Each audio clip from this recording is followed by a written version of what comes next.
Quando vi a BMW prata bloqueando a entrada da minha garagem, meu coração deu aquele aperto que você sente quando sabe que algo está muito errado.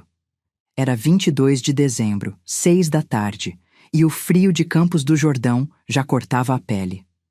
Eu tinha dirigido 4 horas desde São Paulo só para ter paz. Paz. Que piada. A segunda coisa que notei foi a luz acesa na sala. Todas as luzes. O chalé inteiro brilhando como árvore de Natal. E eu sabia que tinha deixado tudo apagado quando vim pela última vez, em setembro. Meu estômago embrulhou. Sabe aquela sensação de que sua casa não é mais sua casa? Estacionei meu Corolla do lado de fora mesmo, as mãos tremendo um pouco no volante. Não era medo. Era raiva misturada com uma tristeza tão funda que eu nem sei explicar. Porque no fundo, no fundinho mesmo, eu já sabia quem estava lá dentro. Antes de continuar, me conta nos comentários de qual cidade você está acompanhando essa história. Quero saber se você também já passou por algo parecido com filho ou familiar que te desrespeitou na sua própria casa. Peguei minha bolsa, respirei fundo e desci do carro. O ar gelado da serra entrou nos meus pulmões como uma facada. 15 graus, talvez menos. Caminhei até a porta principal e foi aí que ouvi. Música. Risadas. O barulho de taças tilintando. Uma festa. No meu chalé. Na minha propriedade, que eu e meu Antônio construímos com o suor de 40 anos de trabalho. A chave girou na fechadura sem resistência. Claro, ele tinha cópia. Eu mesma dei, anos atrás, quando ainda achava que meu filho era gente. A porta se abriu e o calor da lareira me atingiu em cheio. A sala estava cheia. Umas 8 pessoas que eu nunca tinha visto na vida, todas bem vestidas, taças de vinho na mão, sorrindo. E lá, na poltrona de couro que era do meu marido, a poltrona onde Antônio passava horas lendo jornal aos domingos, estava ele. Ricardo, meu filho de 45 anos, barriga de chope, camisa social cara demais para quem não trabalha, segurando um copo do uísque escocês que eu guardava para ocasiões especiais. O Glenfiddich, de 30 anos que custou 2.400 euros a garrafa. Ele nem gostava de uísque. Tava bebendo só porque era caro. Nossos olhos se encontraram. E sabe o que eu vi no rosto dele? Não foi vergonha. Não foi surpresa. Foi pânico. Puro pânico de quem foi pego no flagra. Ele se levantou num pulo, quase derrubando a bebida. Mãe, o que a senhora tá fazendo aqui? A voz dele saiu estranhada, aguda. As conversas pararam. Todo mundo olhou para mim. Uma velhinha de 81 anos na porta, com meu casaco de lã e minha bolsa marrom de sempre, parecendo uma intrusa. O que eu tô fazendo aqui? Repeti devagar. A raiva começava a esquentar minha garganta. Ricardo, essa é a minha casa. Vi o rosto dele mudar. Aquela expressão que eu conhecia desde que ele era criança, quando quebrava alguma coisa e tentava inventar desculpa. Só que agora ele não era criança. Era um homem adulto que tinha invadido minha propriedade. Uma mulher loira, bonita, de uns 40 anos, se aproximou dele. Devia ser a esposa, Patrícia. Eu só conhecia por foto de Facebook. Amor? Ela sussurrou, confusa. Quem é? E aí, gente, aí que meu filho mostrou quem ele realmente era. Ele respirou fundo, endireitou os ombros e olhou para mim com aquele desprezo que eu nunca vou esquecer. Nunca. Podem se passar 100 anos e eu vou lembrar daquele olhar. Pessoal, ele disse alto, chamando a atenção de todos. Não liguem para ela. É uma velha que trabalhava pro meu avô há muito tempo. Ela meio que acha que tem direitos aqui. O silêncio que caiu na sala foi tão pesado que dava para ouvir a lenha estalando na lareira. Trabalhava pro avô dele? Achava que tinha direitos? Eu, Carmen Oliveira Santos, que fundei a Têxtil Santos em 1976, que empreguei 200 pessoas, que comprei essa propriedade com dinheiro suado, estava sendo chamada de empregada velha e louca pelo meu próprio filho? Minhas pernas bambaram. Segurei na parede para não cair.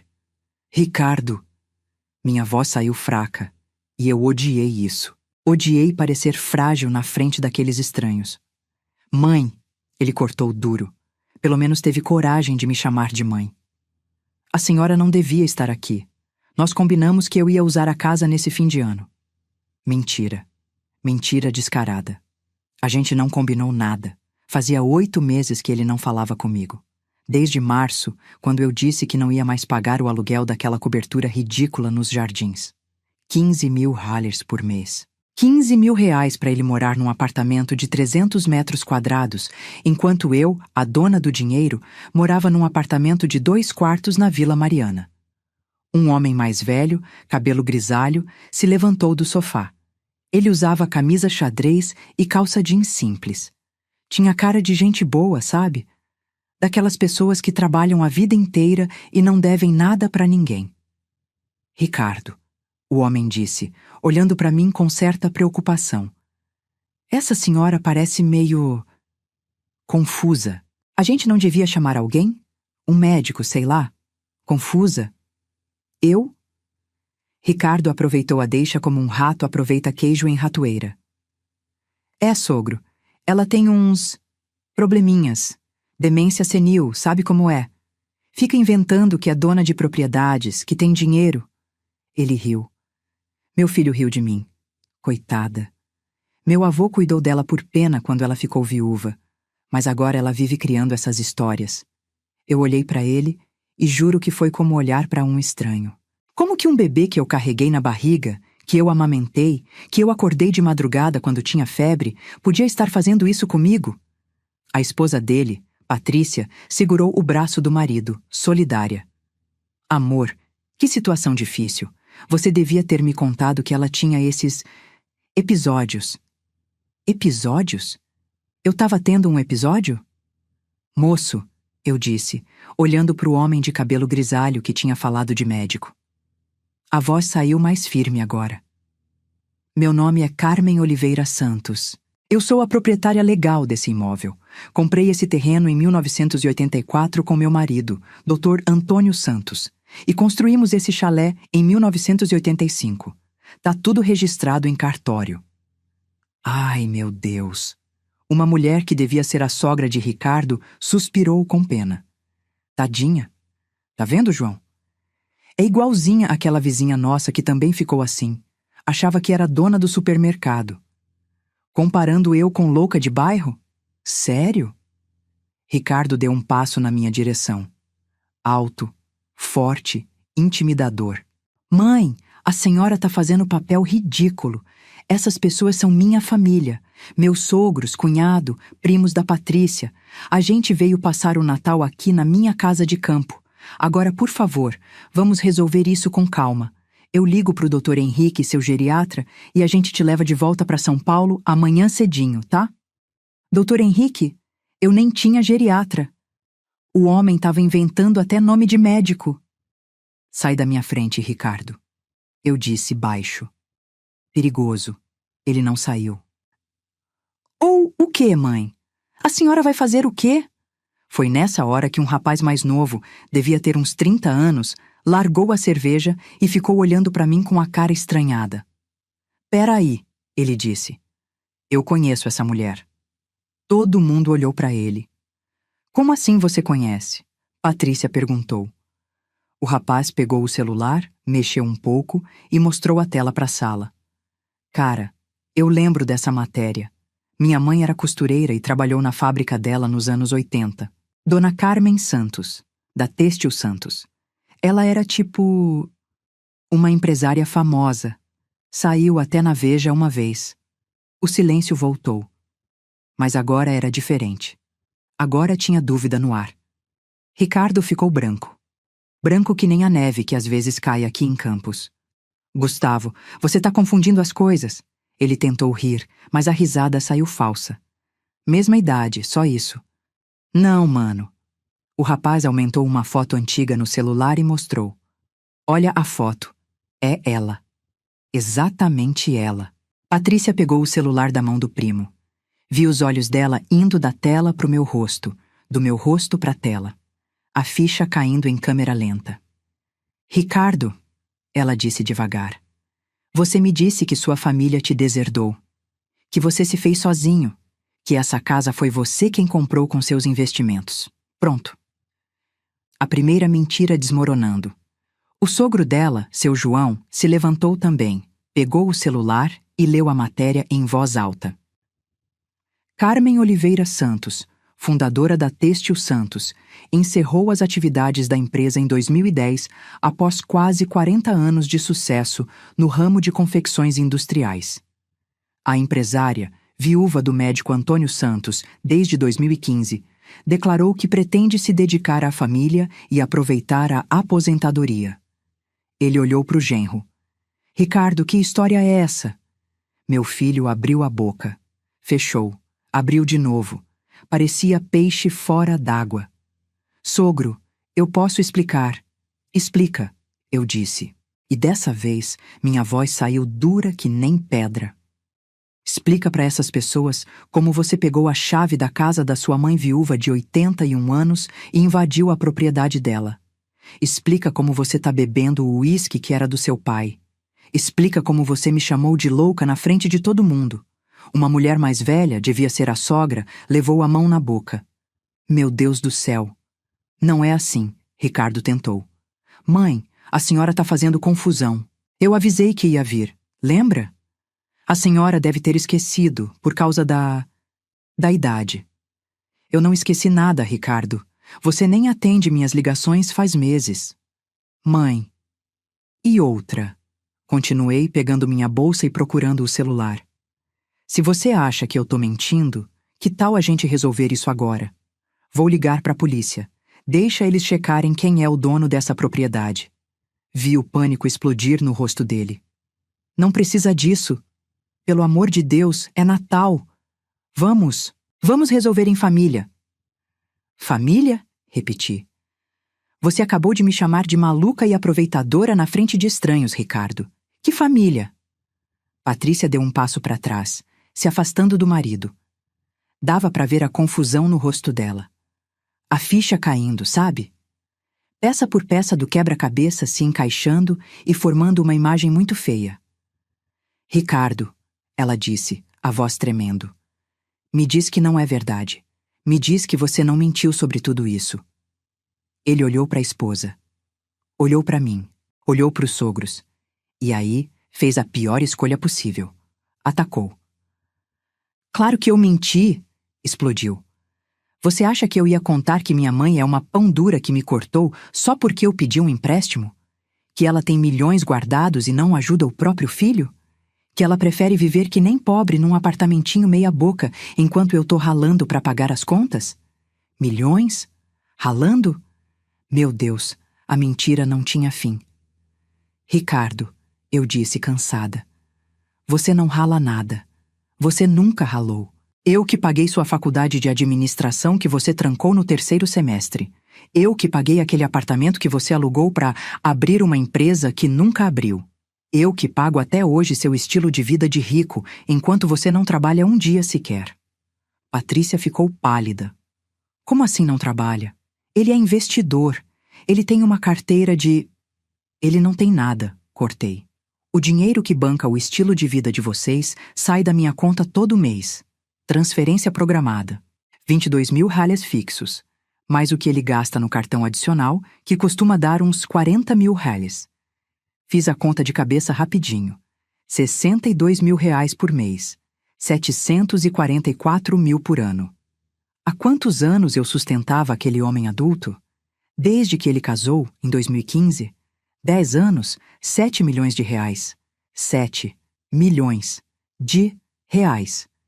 Eu tinha dado para o meu filho o equivalente a 7 milhões de reais em 10 anos, e ele me retribuiu me chamando de louca na minha própria casa. O cunhado de Ricardo, um rapaz magro de óculos, deu uma risada sem graça. Cara, isso não é real, não é possível. É possível sim, eu disse. E eu posso provar. Abro meu app do banco aqui agora e mostro os extratos. Não! Ricardo quase gritou. Você não vai fazer isso! Você não vai me humilhar desse jeito! Seu João, o sogro, se aproximou devagar. Olhou bem nos meus olhos, daquele jeito que gente simples e honesta olha, procurando a verdade. A senhora tá falando sério? Tudo isso que ele me contou. A empresa dele, os investimentos, a casa. Tudo mentira, moço, tudo. Vi uma lágrima descer no rosto daquela mãe, Dona Cida. Ela sentou no sofá pesada, tipo quem levou um soco. João, ela sussurrou pro marido. A gente ia dar o dinheiro para ele investir. Meu coração gelou. Que dinheiro? Seu João passou a mão no rosto. Nossa aposentadoria. Eu me aposentei em novembro depois de 32 anos de metalúrgica. Juntei o FGTS com a rescisão. Deu 87 mil. Minha esposa tinha mais uns 23 mil reais guardado de uma indenização trabalhista. A gente ia... Ele olhou pro genro com uma decepção tão profunda que dava para sentir. Ricardo disse que conhecia um fundo de investimento bom, que ia duplicar nosso dinheiro em 2 anos. Senti minha pressão subir. Meu filho não estava só mentindo. Ele estava roubando. Roubando gente honesta que trabalhou a vida inteira. E vocês iam dar esse dinheiro quando? Hoje à noite, Dona Cida respondeu, a voz quebrada. Ele disse que precisava fazer a transferência antes do fim do ano por causa de imposto. Claro, imposto. A desculpa perfeita. Olhei para o meu filho. E pela primeira vez na vida, senti nojo. Nojo mesmo. Aquela coisa que revira o estômago.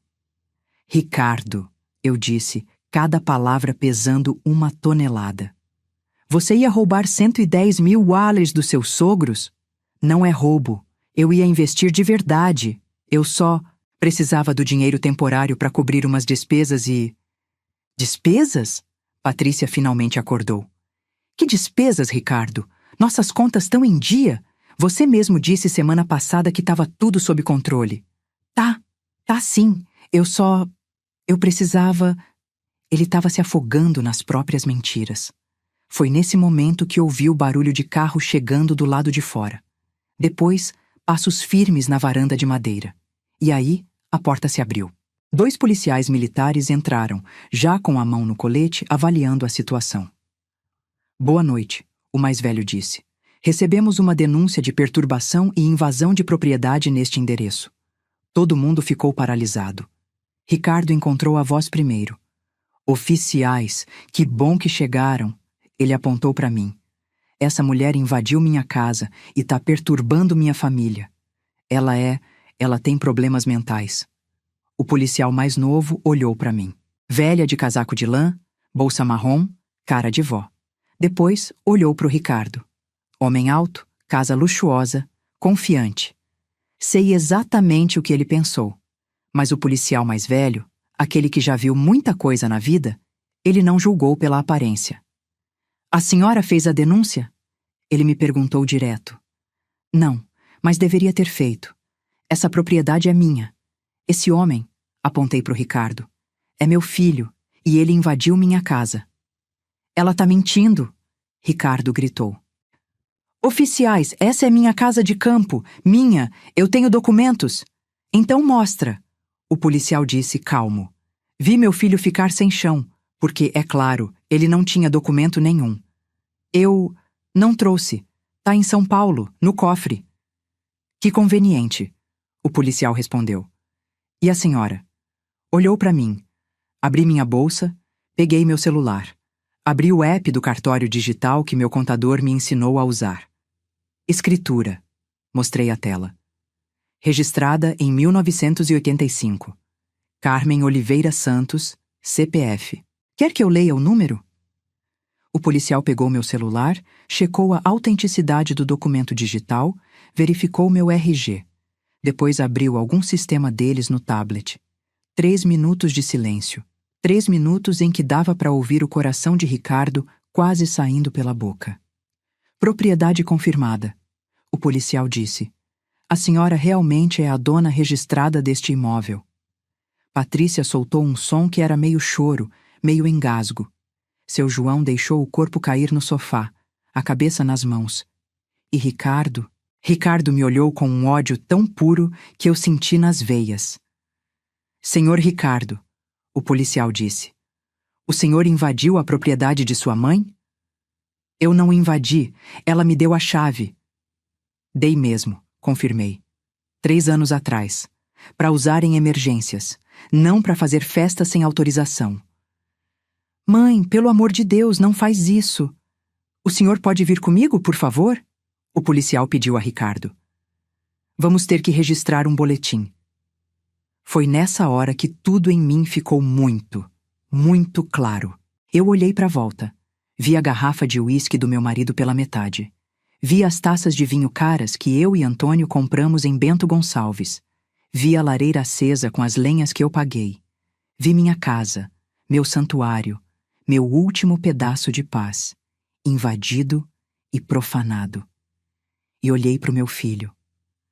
Para aquele homem de 45 anos que nunca, nenhuma vez na vida, me disse obrigado pelo que eu fiz por ele. Peguei meu celular de novo. Dessa vez, abri o aplicativo do banco. Com licença, eu disse para os policiais. Só 1 minuto. Procurei na agenda. Achei. Dr. Hélio Campos, gerente private do Itaú. Liguei. 2 chamadas. 3. Dona Carmen? A voz dele atendeu, surpresa. Tudo bem? É véspera de Natal. Eu tava... Dr. Hélio, desculpa incomodar, mas eu preciso que o senhor faça algo para mim agora. Imediatamente. Claro, Dona Carmen. O que a senhora precisa? Olhei para o meu filho. Bem nos olhos. Eu preciso que o senhor bloqueie e cancele todos os cartões adicionais da minha conta. Todos. E interrompa todas as transferências programadas em nome de Ricardo Oliveira Santos. Silêncio do outro lado. Dona Carmen, a senhora tem certeza? São valores significativos? Absoluta certeza. Mãe, não. Ricardo deu um passo na minha direção. O policial segurou ele. Mãe, você não pode fazer isso. Eu tenho contas. Eu tenho compromissos. Mais alguma coisa, Dona Carmen? Pensei no apartamento, na cobertura nos jardins. 15.000 reais de aluguel mensal que eu pagava através de débito automático. Sim, cancela o pagamento do aluguel que sai da minha conta. Rua Estados Unidos, número... Não! Ricardo tentou arrancar meu celular. O policial teve que segurá-lo firme. Você não pode fazer isso comigo. Sou seu filho. Apelido da conta é Apton Ricardo. Continuei, ignorando ele. Cancela tudo, Dr. Hélio. E o leasing da BMW também. Será feito agora, Dona Carmen. O cancelamento deve processar em até 2 horas. Obrigada, Dr. Hélio. Boas festas para sua família. Desliguei. Ricardo estava literalmente sendo segurado pelo policial. A cara vermelha, veias saltadas no pescoço. Você acabou comigo. Você destruiu minha vida. Não, meu filho, eu disse cansada. Eu só parei de pagar por ela. O celular dele começou a tocar. Notificação. Depois outra. Depois mais 3.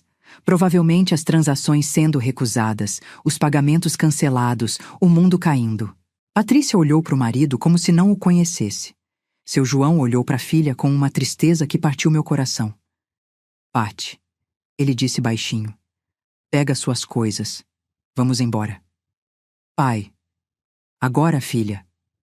As pessoas começaram a se levantar, pegar casacos, bolsas. Ninguém falava.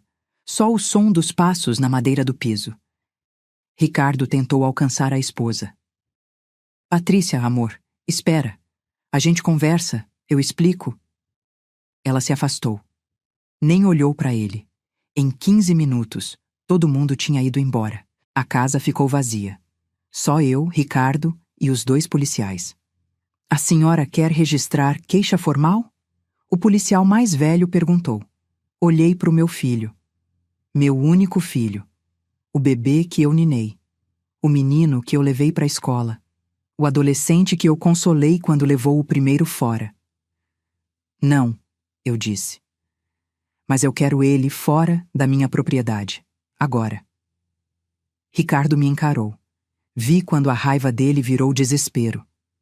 Mãe, por favor, onde eu vou dormir? Eu não tenho dinheiro para hotel. Você acabou de bloquear tudo. Dava para ter pensado nisso antes de me chamar de louca. Eu peço desculpas, tá bom? Desculpa.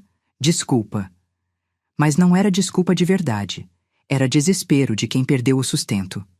Senhor Ricardo, o policial disse. Vamos. Eles levaram ele para fora.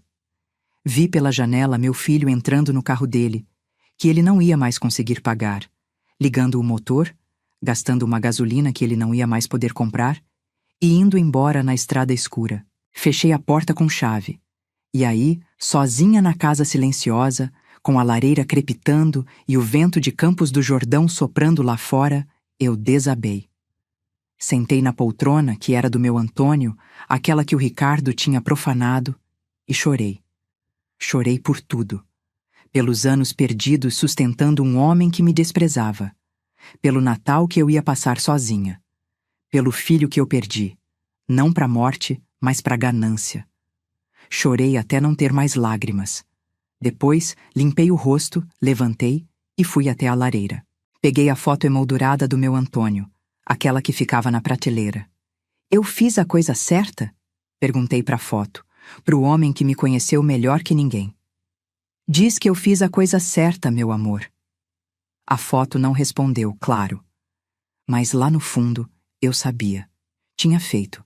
Pela primeira vez em 10 anos, eu tinha colocado um limite. Tinha dito não. Tinha me escolhido. E doía. Nossa Senhora, como doía. Mas era o tipo de dor necessária. Tipo arrancar um dente podre. Dói na hora, mas depois sara. Será que sara? Você que tá me ouvindo me diz. Se fosse com você, você teria feito o mesmo? Ou eu fui longe demais?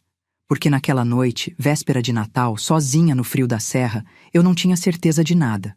Só sabia que não ia voltar atrás. Dormi mal naquela noite. Quando você passa 81 anos na Terra, o corpo não deixa você esquecer. Minhas costas doíam, meus joelhos reclamavam e minha cabeça não parava de rodar.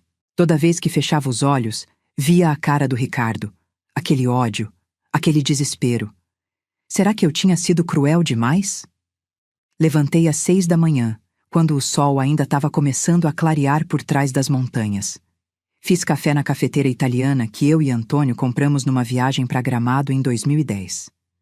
Sentei na varanda com minha xícara, enrolada num cobertor de lã, vendo meu bafo formar nuvenzinhas no ar gelado.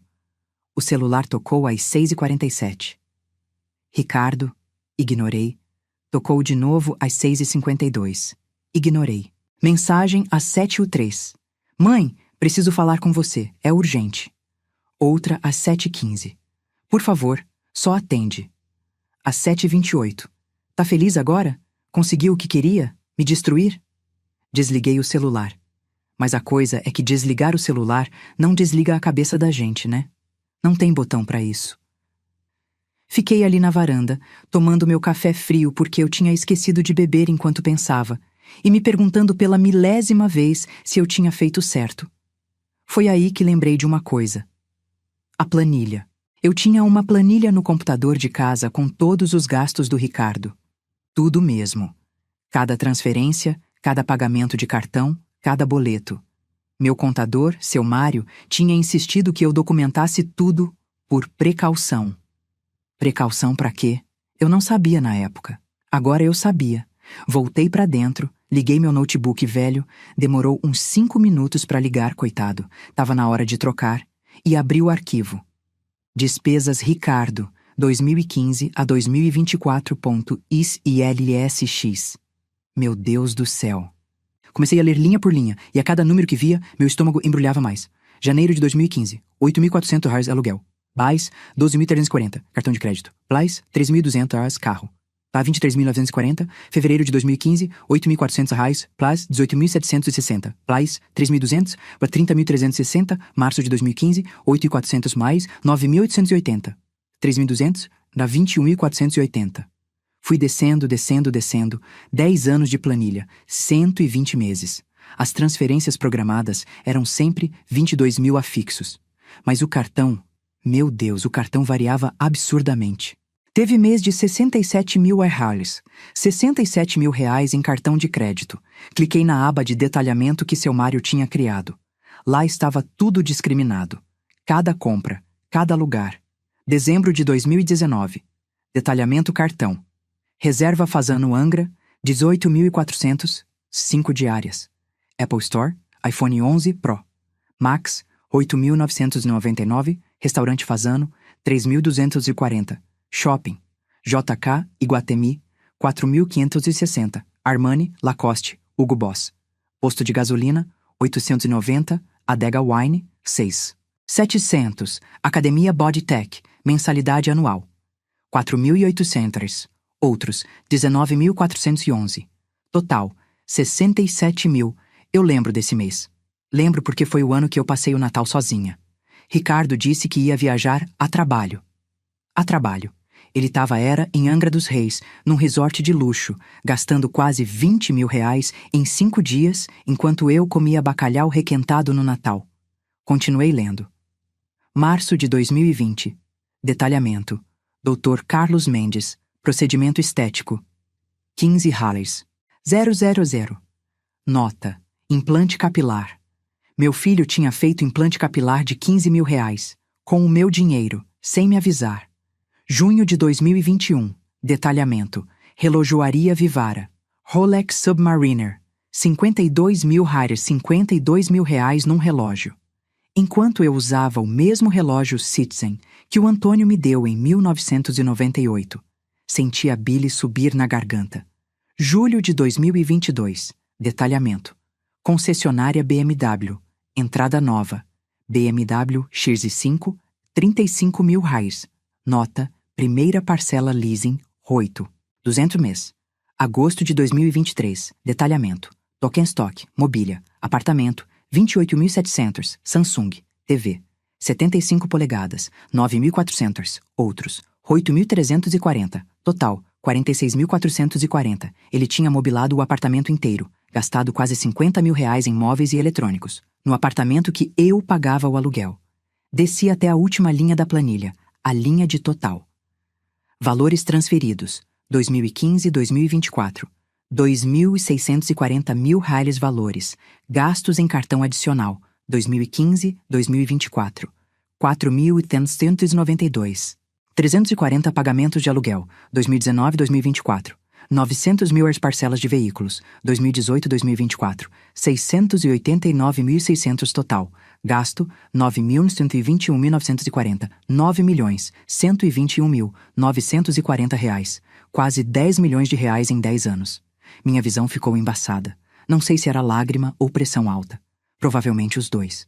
10 milhões de reais que eu podia ter doado para instituições de caridade, que eu podia ter usado para viajar, conhecer o mundo que eu nunca conheci porque sempre estava trabalhando, que eu podia ter deixado de herança para entidades que realmente precisam. 10 milhões jogados num poço sem fundo chamado Ricardo. E sabe o que era pior? Ele nunca tinha dito obrigado. Nem uma vez. Era sempre, preciso de mais, surgiu uma emergência. É investimento, mãe, você não entende. Peguei o celular. Liguei de novo. 37 chamadas perdidas do Ricardo desde que eu tinha desligado. 37. 15 mensagens no WhatsApp. Abri. 7h45. Mãe, liga pra mim. 8h12. Preciso de dinheiro para hotel, não tenho onde dormir. 8h34. Patrícia não atende minhas ligações. 9h03. Os sogros também não. 9h27. Meu cartão foi recusado no posto de gasolina, fiquei que nem mendigo. 9h51. Você não tem coração? 10h15. Lembra quando eu era pequeno e você dizia que sempre ia me amar? 10h33. Agora eu sei que era mentira. 10h58. Você me odeia. 11h24. Espero que esteja feliz. Digitei uma resposta. Apaguei. Digitei outra. Apaguei de novo. No fim, escrevi. Ricardo, eu não te odeio, mas também não vou mais financiar sua vida. Você tem 45 anos, já passou da hora de você trabalhar. A resposta veio em segundos. Trabalhar onde? Todo o meu currículo é mentira. Eu não fiz nada nos últimos 10 anos. Quem vai me contratar? E aí tava. A confissão. Por escrito. 10 anos sem trabalhar. 10 anos inteiros vivendo exclusivamente do meu dinheiro, construindo uma mentira elaborada, enganando a esposa, enganando os sogros, enganando todo mundo, menos eu. Eu sempre soube. Só fingi que não sabia por quê. Porque é meu filho, né? E mãe tem essa coisa idiota de achar que amor resolve tudo. Não resolve. Digitei de volta. Então você começa de baixo, igual todo mundo. Igual eu comecei quando tinha sua idade e abri minha fábrica. Vendedor, atendente, repositor, o que aparecer. Trabalho honesto não envergonha ninguém. Você tá louca? Eu tenho faculdade. Eu não vou trabalhar de atendente. Faculdade que você trancou no 3º semestre. E sim, você vai trabalhar do que conseguir, porque a torneira secou, Ricardo. Acabou. Vi os 3 pontinhos indicando que ele estava digitando. Pararam. Voltaram. Pararam de novo. A mensagem que veio me gelou. Eu vou contar para todo mundo que você é uma mãe desnaturada que abandonou o filho. Vou processar você por abandono. Vou nas redes sociais, vou nos jornais, vou destruir sua reputação. Ameaça. Meu próprio filho me ameaçando. Fotografei a planilha na tela do computador. Mandei para ele. Vai em frente. E eu mostro isso aqui para quem quiser ver. 9 milhões de reais em 10 anos.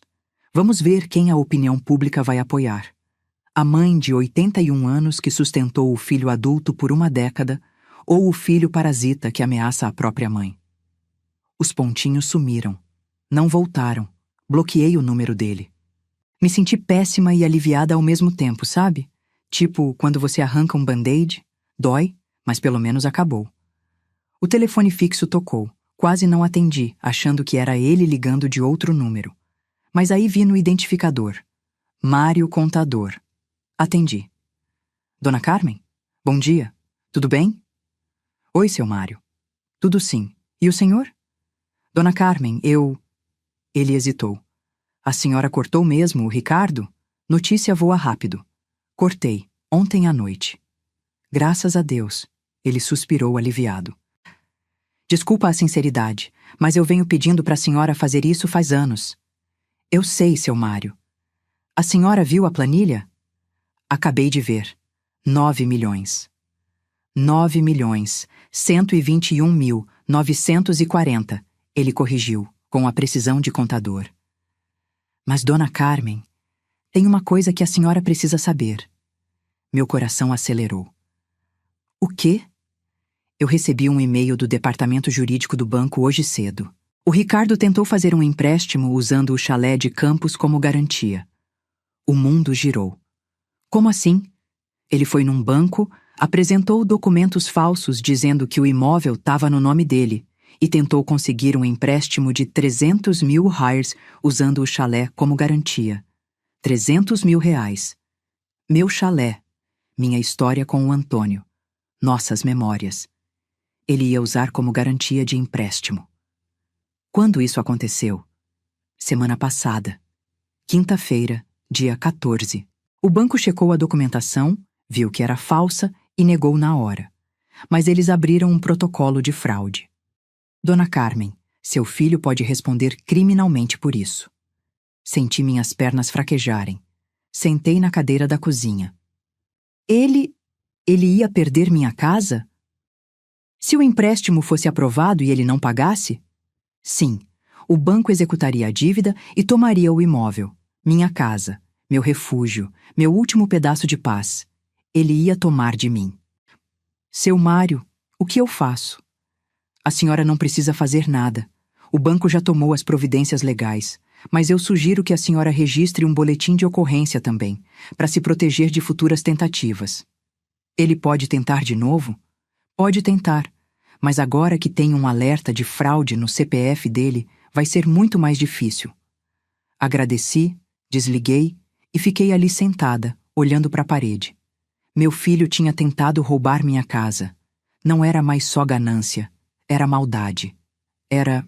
eu nem sei o que era. Sociopatia? Psicopatia? Eu não entendia dessas coisas. Só sabia que o menino que eu criei não existia mais. Talvez nunca tivesse existido. O telefone tocou de novo. Número desconhecido. Alô? Dona Carmen? Uma voz feminina, jovem. Meu nome é Patrícia. A gente se viu ontem. Eu sou... Era... Ela engasgou. Sou a esposa do Ricardo. Oi, Patrícia, eu disse, sem saber que tom usar. Eu preciso falar com a senhora, pessoalmente. Por favor. Patrícia, eu não sei se... Eu descobri coisas. Ela cortou. Coisas que a senhora precisa saber. Sobre o Ricardo. Sobre o que ele estava planejando, por favor. Tem um tom de voz que não mente, sabe? Aquele desespero genuíno. Ela estava desesperada. Onde você tá? No hotel aqui em Campos mesmo, Hotel Toriba. Meus pais voltaram para São Paulo hoje cedo, mas eu precisava ficar. Precisava entender. Vem aqui no chalé. Você lembra o endereço? Lembro. Posso ir agora? Pode. Ela chegou 40 minutos depois. Quando abri a porta, quase não reconheci a mulher da véspera. O cabelo estava preso num coque desleixado, a cara inchada de chorar, sem maquiagem. Ela parecia ter envelhecido 10 anos da noite pro dia. Entra, eu disse. Quer café? Não, eu... Ela entrou, olhou em volta. Dona Carmen, eu preciso pedir desculpa. Eu não sabia. Juro por Deus que eu não sabia de nada. Senta, filha. A gente sentou no sofá. Eu peguei a mão dela e ela desabou. Chorou que nem criança, soluçando, o corpo inteiro tremendo. Deixei ela chorar. Às vezes, é só isso que a pessoa precisa. Quando ela se acalmou um pouco, fungou e limpou o rosto com a manga do casaco. Eu casei com ele faz 10 anos achando que ele era empresário, investidor. Ele me mostrou extratos, contratos, apresentações em PowerPoint de projetos mirabolantes. Tudo falso. Tudo. Eu sei, filha. Meus pais, ela continuou, a voz tremendo. Meus pais trabalham desde os 14 anos. Meu pai foi metalúrgico a vida inteira. Minha mãe foi costureira, depois cuidadora de idosos. Eles juntaram cada centavo daqueles 110 mil reais. E o Ricardo... Ela não conseguiu continuar. Ele ia pegar o dinheiro deles? Pior, ele já pegou. Meu sangue gelou. Como assim? Ela pegou o celular, mexeu um pouco e me mostrou a tela. Era uma conversa de WhatsApp entre ela e a mãe. Dona Cida, hoje, 9h23. Filha, você sabia que o Ricardo pediu 35 ares. 000 emprestado para o seu pai em outubro? Disse que era para uma oportunidade urgente de investimento. Patrícia, 9h24. O quê? Dona Cida, 9h25. Seu pai transferiu no mesmo dia. O Ricardo disse que ia devolver em 30 dias com 15% de juros. Patrícia, 9h26. Mãe, ele nunca devolveu? Dona Cida, 9h29. Não. E quando seu pai cobrou, o Ricardo disse que o investimento tinha dado errado, que ele tinha perdido tudo, mas que ia repor de qualquer jeito. Só precisava de tempo. Patrícia, 9h32. Mãe, me manda o comprovante da transferência. Olhei a tela. Lá estava. Transferência Pix de 35 mil reais de João Silva para Ricardo Oliveira Santos. Data, 18 de outubro de 2024. Dona Carmen, Patrícia disse, a voz dura agora. Eu fui no banco hoje cedo. Pedi os extratos da nossa conta conjunta dos últimos 6 meses. Ela me mostrou outro print. Entrada, 18 out 2024. 35 mil. Pix, João Silva. Saída, 18 out 2024. 8. 400. Apple Store, iPhone 16 Pro Max. Saída, 19 out 2024. 6.200 reais. Outback Steakhouse, evento. Saída, 20 out 2024. 12 mil reais. Renner, roupas. Saída, 22 out 2024. 8.400. Restante, diversos. Ele tinha gastado tudo em uma semana. Gastado o dinheiro suado do sogro em iPhone, churrascaria e roupa. Tem mais. Patrícia continuou. Ela estava numa fúria fria agora, aquele tipo de raiva que vem quando a pessoa acorda da ilusão. Em julho, ele pegou 20 mil reais emprestado do meu irmão. Disse que era para pagar fornecedor de uma importação. Mentira. Gastou tudo num final de semana em Búzios, que ele disse que era viagem de negócios. Ela continuou me mostrando prints, comprovantes, conversas. Março, 15 mil reais do primo dela, para investir em criptomoeda. Gastou em tênis e relógio. Dezembro de 2023, 28 mil reais da tia dela, para expandir os negócios. Gastou mobilando o apartamento. No total, Patrícia fez a conta na calculadora do celular. Ele pegou 138 00 emprestado da minha família nos últimos 2 anos. 138 mil reais. E não devolveu 1 centavo. Eu não sabia o que dizer. Dona Carmen, eu vim aqui te pedir perdão. Em nome da minha família. A gente não sabia que ele era... Ela engasgou de novo. Vocês também são vítimas, filha. Não tem que pedir perdão. Mas a senhora... Ontem, a gente te tratou como se fosse louca. A gente acreditou nele em vez da senhora. Ele é bom nisso. Manipular. Ela ficou em silêncio por um tempo, olhando para as próprias mãos. Eu pedi divórcio hoje cedo. Mandei mensagem para ele. Não quero nem ouvir a voz dele de novo. E ele respondeu? Respondeu. Ela deu uma risada sem graça. Disse que eu ia me arrepender. Que sem ele eu não era nada. Que ninguém mais ia me querer. As mesmas manipulações. O mesmo padrão. Patrícia, posso te perguntar uma coisa? Claro. Você trabalha? Trabalhava. Eu era gerente de loja na Zara. Ganhava $4.800 por mês. Mas o Ricardo me convenceu a pedir demissão faz 3 anos. Disse que eu não precisava trabalhar, que ele ganhava o suficiente para os dois. Claro. Isolamento financeiro. Tática clássica de abusador. E você tem dinheiro guardado? Tenho uns 8 mil Hilers numa poupança que minha avó deixou para mim. É tudo. 8 mil reais, para recomeçar a vida do 0 aos 40 anos. Você tem onde ficar? Vou voltar para casa dos meus pais, em Osasco, pelo menos até eu arrumar emprego de novo. Levantei, fui até meu quarto, peguei meu talão de cheques, voltei e preenchi um. 50 mil reais. 50 mil reais. Arranquei e dei para ela. Dona Carmen, eu não posso... Pode sim. Considera uma indenização pelo que meu filho fez com você e sua família. Mas... Patrícia, eu tenho dinheiro. Você não. Pega e usa para recomeçar. Aluga um apartamento, compra roupa para entrevista de emprego, faz um curso, o que você precisar. Ela olhou para o cheque. As lágrimas voltaram. Dona Carmen, por que a senhora está fazendo isso? Eu fui horrível com a senhora ontem. Porque você também é vítima dele. E porque... Respirei fundo. Porque eu criei esse monstro. Eu mimei, eu passei a mão na cabeça, eu dei dinheiro toda vez que ele pediu. Parte da culpa é minha. Então, de certa forma, eu devo isso para você. Ela me abraçou. Um abraço apertado, daqueles que dizem mais do que 1000 palavras. Quando ela se afastou, limpou o rosto e guardou o cheque na bolsa. Eu vou devolver cada centavo assim que conseguir. Não precisa. Vou devolver, ela insistiu. Não quero nada que venha da família Santos. Nada que me lembre dele. Mas vou usar esse dinheiro agora, porque eu preciso. E vou devolver por honra. Pela honra que ele nunca teve. Depois que ela foi embora, fiquei pensando. 138 mil da família da Patrícia. 300 mil tentados de empréstimo fraudulento no meu nome. 9 milhões meus. Quanto mais gente ele tinha enganado. Quantas outras vítimas existiam que eu nem sabia. Fui pro computador de novo. Abri o Facebook dele. A última postagem era de uma semana atrás. 143 curtidas. 22 comentários. Parabéns, mano. Sucesso. Você é inspiração. Quando vai dar aquele curso de investimentos que você prometeu?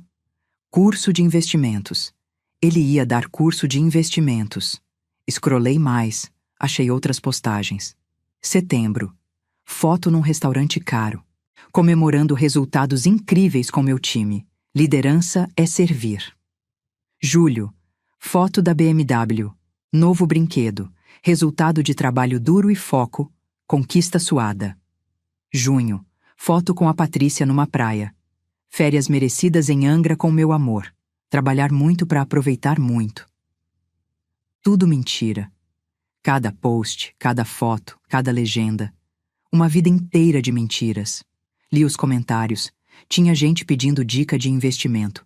Gente querendo marcar um café para conversar sobre oportunidades. Gente admirando ele. E nenhuma dessas pessoas sabia que estavam admirando um homem de 45 anos sustentado pela mãe idosa. Pensei em fazer um post. Expor tudo. Mostrar a verdade. Mas aí lembrei do que meu Antônio sempre dizia. Carmen, vingança é deixar Deus cuidar. Você só cuida de você. Então não fiz nada. Só fechei o Facebook e respirei. Já tinha feito o suficiente. Cortei o dinheiro. Dei o limite. Agora era com ele. O celular tocou. Número desconhecido de novo.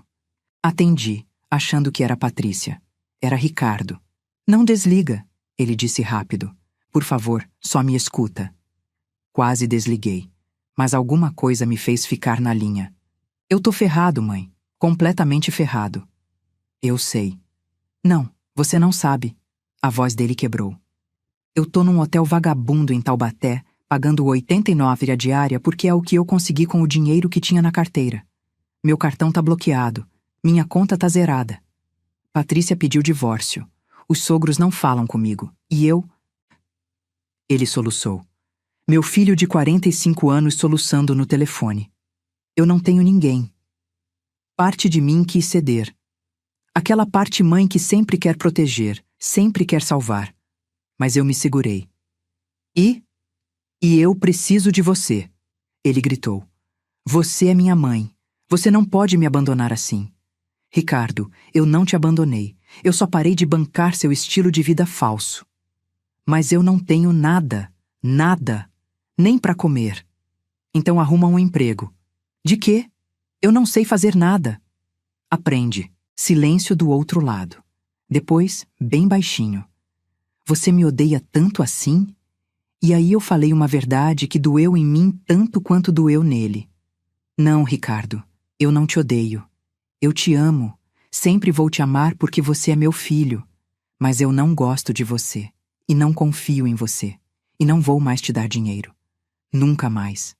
Ouvi o choro dele aumentar. Por favor, não. Só mais uma vez. Só para eu me organizar. Não.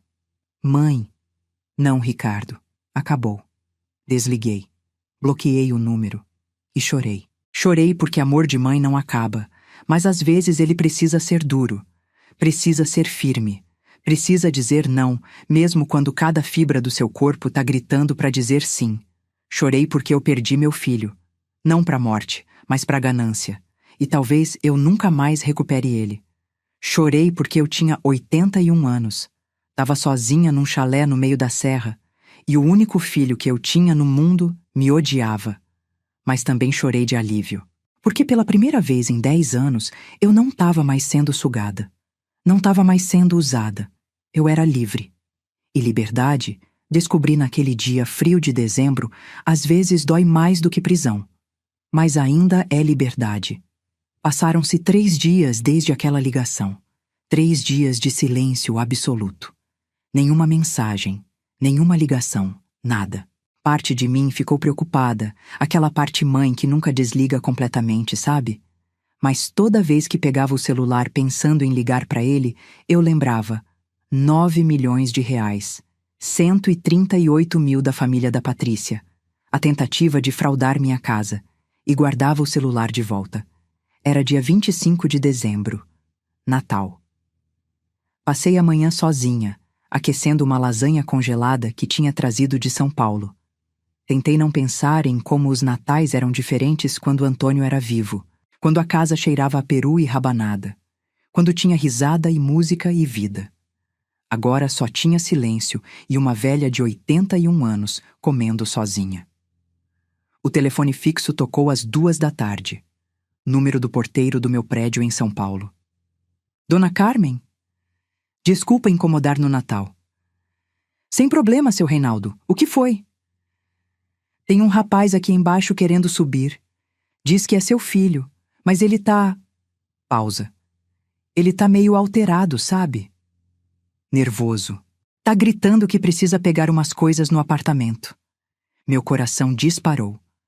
Seu Reinaldo, não deixa ele subir. Por favor. A senhora tem certeza? Ele tá dizendo que tem chave. Ele tem chave sim, mas eu não autorizei a entrada dele. Não deixa, por favor. Se ele insistir, chama a polícia. Entendido, dona Carmen. Ouvi a voz do Ricardo ao fundo, distante, mas clara. Ela tá aí? Passa o telefone para ela. Dona Carmen, ele quer falar com a senhora. Eu não quero falar com ele. Desliga, por favor. Desliguei antes de ouvir a resposta. 5 minutos depois, meu celular tocou. Número desconhecido. Ignorei. Tocou de novo. Ignorei. WhatsApp. Mensagem de número que eu não tinha na agenda. Mãe, sou eu. Me atende. Eu só preciso pegar minhas coisas do apartamento. Minhas roupas, meus documentos. Por favor. Não respondi.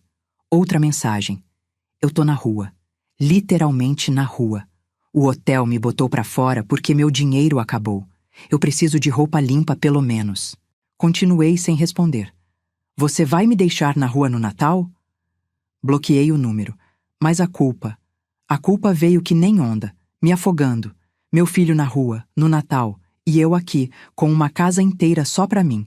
Liguei pro seu Reinaldo de volta. Seu Reinaldo, o Ricardo ainda tá aí? Tá sim, Dona Carmen, sentado na calçada. Deixa eu falar com ele. Ouvi o barulho do porteiro saindo da guarita, os passos, a voz dele chamando Ricardo. Seu filho, sua mãe quer falar. Silêncio. Depois a voz do Ricardo, rouca. Mãe? Ricardo, você pode pegar suas coisas, mas eu vou ligar pro seu Reinaldo e pedir para ele te acompanhar. Você pega só o que é seu. Roupas, documentos, objetos pessoais, nada de eletrônicos, nada que eu comprei. Entendeu? Mãe, eu... Entendeu? Entendi. E depois você devolve a chave. Todas as chaves. Do apartamento e do chalé. Mas... todas as chaves, Ricardo. Ou eu mudo a fechadura hoje mesmo e você não pega nada. Ouvi ele engolir seco. Tá bom. Seu Reinaldo, por favor, acompanha ele. Não deixa ele sair do seu campo de visão. E me liga quando ele for embora. Pode deixar, Dona Carmen. 40 minutos depois, o telefone tocou. Dona Carmen, ele já foi embora. Levou 2 malas de roupa e uma mochila com documentos. Deixou 3 chaves aqui comigo. Obrigada, seu Reinaldo. Guarda as chaves aí. Vou buscar quando voltar. Dona Carmen, ele hesitou. Posso falar uma coisa? Pode. Seu filho não estava bem. Magro, barbudo, com olheira e chorando. Chorou o tempo todo que esteve aqui. A culpa apertou mais. Obrigada por me avisar, seu Reinaldo. Passei o resto do Natal tentando não pensar. Assisti televisão sem prestar atenção. Tentei ler um livro, mas li a mesma página 4 vezes sem entender nada. Dormi mal de novo. No dia seguinte, 26 de dezembro, decidi voltar para São Paulo. Não aguentava mais ficar sozinha naquele chalé cheio de memórias. Arrumei minhas coisas, tranquei tudo e peguei a estrada. Cheguei em casa às 6 da tarde. O apartamento estava do jeito que eu deixei. Fui direto pro quarto que era do Ricardo quando ele morava comigo, antes de casar. Vazio. Ele tinha levado tudo mesmo, até os cabides, mas tinha uma coisa em cima da cômoda. Um envelope branco com meu nome escrito à mão. Peguei, pesei na mão. Abri. Era uma carta. 3 páginas escritas à mão, com aquela letra torta do Ricardo que eu conhecia desde que ele aprendeu a escrever. Sentei na cama e li. Mãe, eu não sei como começar essa carta. Já escrevi e joguei fora umas 10 vezes. Mas preciso tentar de novo, porque talvez seja a última chance que eu tenho de você me ouvir sem desligar ou bloquear meu número. Eu ferrei com tudo. Eu sei disso. Não adianta tentar dar desculpa ou justificar. Não tem justificativa para o que eu fiz. Com você, com a Patrícia, com os sogros, com todo mundo. Eu passei os últimos 3 dias sentado num banco de praça em Taubaté, sem dinheiro, sem nada, pensando em como eu cheguei aqui. E a verdade é que eu não sei responder. Quando foi que eu virei esse cara? Quando foi que eu deixei de ser seu filho e virei esse monstro que te usou, que mentiu, que tentou roubar sua casa? Eu lembro de quando eu era criança e você trabalhava até tarde na fábrica. Eu lembro de esperar você chegar para jantar, mesmo já sendo 10 da noite. Eu lembro de você cansada, mas sempre com um sorriso para mim. Sempre me perguntando como foi a escola, se eu tinha comido direito, se eu tinha feito lição. E eu lembro de quando o pai morreu. De como você ficou pequena de repente, como se tivesse encolhido. Mas mesmo assim, mesmo destruída pela dor, você continuou cuidando de mim, me garantindo que estava tudo bem, que a gente ia ficar bem. E eu? Eu retribuí virando um parasita. Eu não tenho desculpa, mãe. Nenhuma. Eu tive todas as oportunidades do mundo. Faculdade paga, apartamento, carro, dinheiro sempre que eu pedia. E eu desperdicei tudo. Por quê? Preguiça? Covardia? Sei lá. É mais fácil viver de aparência do que de trabalho. É mais fácil postar foto de carro bonito no Instagram do que acordar cedo e ralar. E eu escolhi o caminho fácil. Toda vez. E agora eu tô pagando o preço. Perdi a Patrícia. Perdi os sogros que me tratavam como filho. Perdi meus amigos, que não eram amigos de verdade, descobri. Perdi meu estilo de vida. Perdi tudo. Mas o pior não foi perder isso. O pior foi descobrir que eu perdi você também. Quando você me olhou naquele dia no chalé, eu vi o que tinha no seu rosto, mãe. Não era ódio, era decepção. E isso doeu mais do que qualquer coisa. Eu decepcionei a única pessoa que sempre acreditou em mim. Eu não tô escrevendo essa carta para pedir dinheiro. Eu aprendi a lição, finalmente. Eu sei que acabou. Eu sei que você não vai mais me dar nada e tá certo. Eu não mereço. Tô escrevendo porque preciso que você saiba que eu tô arrependido. De verdade. Não porque eu tô mal agora, mas porque eu finalmente entendi o tamanho da merdinha que eu fiz. Amanhã eu vou pra casa da minha madrinha, a tia Sônia. Ela aceitou me receber por uns dias. Disse que eu posso dormir no quartinho dos fundos até eu me organizar. E eu vou procurar emprego. De verdade. Qualquer coisa. Vendedor, repositor, entregador, o que aparecer. Eu não sei se vou conseguir virar gente de novo, mas eu preciso tentar. Porque eu não quero morrer sendo lembrado como o filho que destruiu a própria mãe. Eu te amo, mãe. Sempre amei, mesmo quando te tratei como lixo. Sempre vou amar. E eu entendo se você nunca mais quiser falar comigo. Eu entendo se você me tirar da sua vida de vez. Mas se um dia, daqui uns anos, quando eu tiver provado que mudei de verdade, você me der uma chance de tomar um café com você e conversar, seria a maior bênção da minha vida. Feliz Natal, mesmo que atrasado, mesmo que você tenha passado sozinha por minha culpa. Seu filho que te ama e que não merece ser chamado de filho, Ricardo PS. As chaves estão com o seu Reinaldo, todas. Terminei de ler com a visão embaçada de lágrimas. Dobrei a carta. Guardei no envelope. Coloquei na gaveta da minha cômoda. E não respondi. Porque palavras são fáceis. Arrependimento escrito é fácil. Eu precisava ver ação. Precisava ver mudança real. E isso levaria tempo. Muito tempo. Se é que viria. A semana seguinte passou devagar. Voltei para minha rotina. Mercado, médico, caminhada na praça, novela. A vida de velha aposentada que eu levava antes de tudo explodir. Mas no dia 2 de janeiro, recebi uma ligação. Dona Carmen? Aqui é o delegado Tavares, da Delegacia de Campos do Jordão. Meu coração gelou. Pois não, doutor? A senhora registrou uma queixa contra seu filho, Ricardo Oliveira Santos, por tentativa de fraude documental, correto? Não fui eu. Foi o banco. Ah, sim, mas o banco fez em nome da senhora, como proprietária lesada. Anyway, estou ligando para informar que a investigação foi concluída. Temos provas suficientes para indiciar seu filho. A senhora gostaria de prosseguir com a acusação formal? Processar meu próprio filho.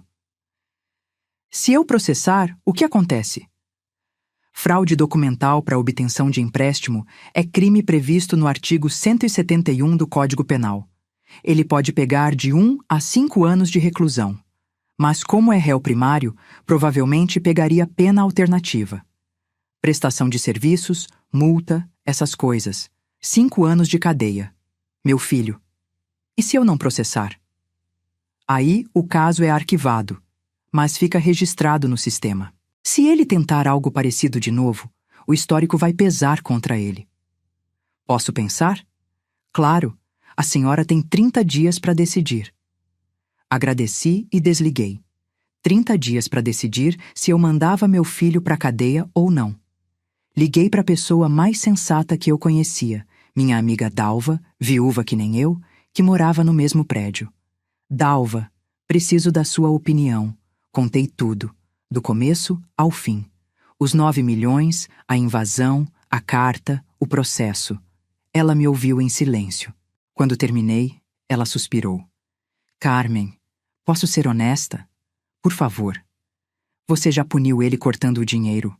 Já deu o susto. Processar agora é crueldade. A menos que você queira destruir ele de vez.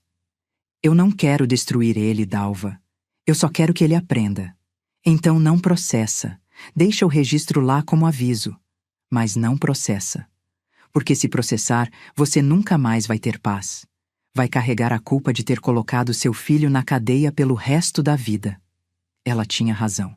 No dia seguinte, liguei para o delegado. Doutor Tavares, decidi não prosseguir com a acusação. Tem certeza, dona Carmen? Tenho, mas mantenha o registro, por favor, caso ele tente de novo. Perfeitamente. Vou arquivar o processo então. Senti um peso sair dos ombros. Mas a paz durou pouco. No dia 8 de janeiro, uma terça-feira, recebi uma ligação de número desconhecido. Dona Carmen, meu nome é Sônia. Sou madrinha do Ricardo, a tia Sônia da carta. Oi, Sônia. Tudo bem? Olha, dona Carmen, eu não queria incomodar, mas é sobre o Ricardo. Ele tá bem? Fisicamente sim, mas emocionalmente, ela suspirou. Dona Carmen, ele não sai do quarto, não come direito, não fala com ninguém, só fica lá, deitado, olhando pro teto. Há quanto tempo? Desde que chegou o dia 26. Já faz quase 2 semanas. Eu tentei conversar, meu marido tentou, mas ele não responde. Eu tô preocupada, sabe? Acho que ele tá com depressão. Depressão. Meu filho com depressão. Sônia, obrigada por me avisar. Eu vou pensar no que fazer. Dona Carmen, com todo respeito, eu sei que ele fez coisas terríveis, mas ele tá destruído. Eu nunca vi ele assim. Eu acho que ele precisa de ajuda profissional. Psicólogo, psiquiatra, sei lá. Vou ver o que posso fazer. Desliguei e fiquei olhando pro celular. Depressão. Será que era real ou manipulação de novo? Liguei pra Dalva. O que você acha? Acho que mesmo o manipulador pode ter depressão, Carmen. As duas coisas não são excludentes. Então o que eu faço? Você paga um psicólogo pra ele, mas deixa claro, é só isso, só tratamento. Sem mesada, sem apartamento, sem nada além disso. Fazia sentido. Procurei no Google. Achei uma clínica de psicologia em Osasco, perto da casa da Sônia. Liguei. Boa tarde. Quanto custa uma consulta com psicólogo? Dos 200 reais a sessão, senhora. Vocês fazem pacote mensal? Fazemos, sim. 4 sessões mensais por 720. 720 reais. Menos do que eu gastava num dia com ele antes. Eu gostaria de agendar para uma pessoa. E eu vou pagar, mas ele não pode saber que fui eu. Pode ser? Pode sim. A gente faz isso direto em casos de família. Dei os dados do Ricardo. Agendei a primeira sessão para daqui 2 dias, quinta-feira. Depois liguei para Sônia. Sônia, eu agendei um psicólogo pro Ricardo. Quinta, 10 horas da manhã. Endereço é... Passei o endereço. Por favor, garante que ele vai. Inventa qualquer desculpa, mas leva ele. Eu levo, dona Carmen. Pode deixar. E... Obrigada. Por não desistir dele. Não agradece ainda. Isso não significa que voltou tudo ao normal. Só significa que eu não quero ver meu filho se matando. Porque, no fundo, por baixo de toda raiva e decepção, ele ainda era meu filho. E mãe não deseja morte nem depressão pro filho. Por pior que ele seja. Passou-se um mês. Janeiro virou fevereiro. Sônia me ligava toda semana com atualizações. Ricardo estava indo nas sessões de terapia. Tinha começado a sair do quarto. Estava procurando emprego. Sem sucesso ainda, mas procurando. Eu não ligava para ele. Não mandava mensagem, mantinha distância, mas pagava a terapia todo mês, 720 reais. O único dinheiro que eu ainda botava nele. Em meados de fevereiro, Sônia ligou mais animada. Dona Carmen, ele conseguiu! Um emprego! Meu coração pulou. Onde? Numa loja da Casas Bahia. Vendedor. Salário base de R$ 1.800 mais comissão. R$ 1.800. O homem que gastava 60 mil por mês agora ia ganhar 1.800. Como ele tá lidando? No começo reclamou muito. Disse que era humilhante. Mas a terapeuta dele, doutora Mariana, conversou com ele. E agora ele tá aceitando, sabe? Ainda reclama, mas vai trabalhar todo dia. Que bom. Dona Carmen, ele perguntou de você. Perguntou se você estava bem. O coração apertou. E você disse o quê? Disse que você estava bem, que estava vivendo sua vida. Ele chorou, mas aceitou. Boa, Sônia. Mais um mês passou. Março. Uma tarde, estava eu na feira comprando verdura quando o celular tocou. Número desconhecido. Alô? Dona Carmen? Voz feminina, jovem.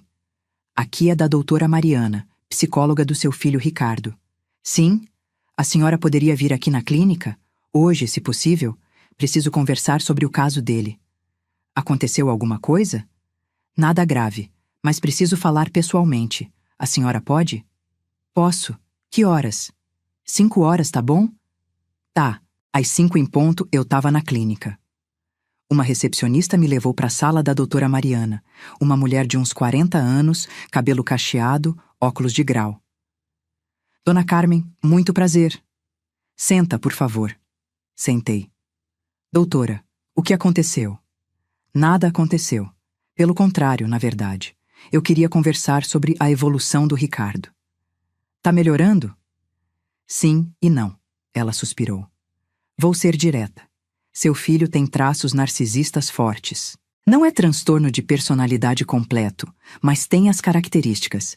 E tratar narcisismo é complicado porque a pessoa precisa querer mudar de verdade, não só dizer que quer, realmente querer. E ele quer? Eu acho que sim. Pela primeira vez na vida, acho que ele está sendo honesto. Ele chora nas sessões, ele se abre, ele reconhece o que fez. Mas ele está fazendo isso porque bateu no fundo do poço. E meu medo é, quando a vida melhorar um pouco, quando ele voltar a ter algum conforto, os padrões antigos voltam. É muito comum. Então não tem cura? Não se trata de cura, Dona Carmen. Se trata de gerenciamento. Ele vai ter que trabalhar nisso pro resto da vida. Vai ter recaídas. Vai ter momentos de egoísmo, de manipulação. A questão é se ele vai ter autocrítica para perceber e corrigir. E você acha que ele vai ter? Ela ficou em silêncio um tempo. Sinceramente? Não sei. Ele tá no caminho certo agora. Mas é cedo demais para dizer. Por isso eu chamei a senhora, para avisar. Se ele pedir para voltar, se ele implorar perdão, não ceda fácil. Estabeleça limites claros, porque senão vocês vão repetir o ciclo. Quais limites? Nunca mais dar dinheiro sem contrapartida. Se ele pedir ajuda, que seja empréstimo com juros e prazo, não doação. Nunca mais pagar contas de adulto dele.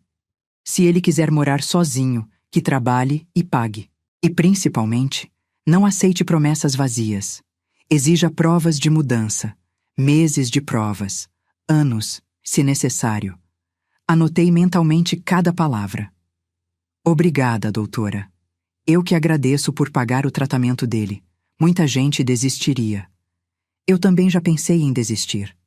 Mas não desistiu. E isso diz muito sobre a senhora. Saí da clínica pensando em tudo que ela disse. Limites, provas, tempo. Será que meu filho conseguiria? Será que eu conseguiria manter firme? Só o tempo ia dizer. 6 meses se passaram. 6 meses em que eu mantive distância. 6 meses em que Ricardo trabalhou na Casas Bahia, continuou na terapia, que eu pagava sem ele saber, e morou no quartinho da madrinha. Sônia me ligava a cada 15 dias com atualizações. Ele tinha sido promovido a vendedor sênior. O salário tinha subido para lhe R$ 2.400 mais comissão, e em mês bom ele estava tirando uns R$ 4.000 no total. Tinha aberto uma conta no Banco Nova, sem meu nome.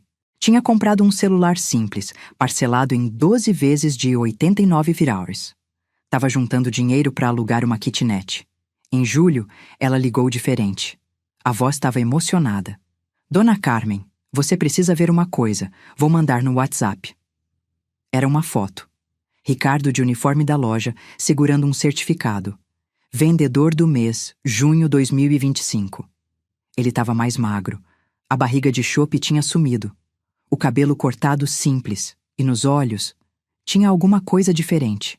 Não era felicidade. Era tipo dignidade. Uma dignidade que eu nunca tinha visto nele. Ele chorou quando recebeu Carmen.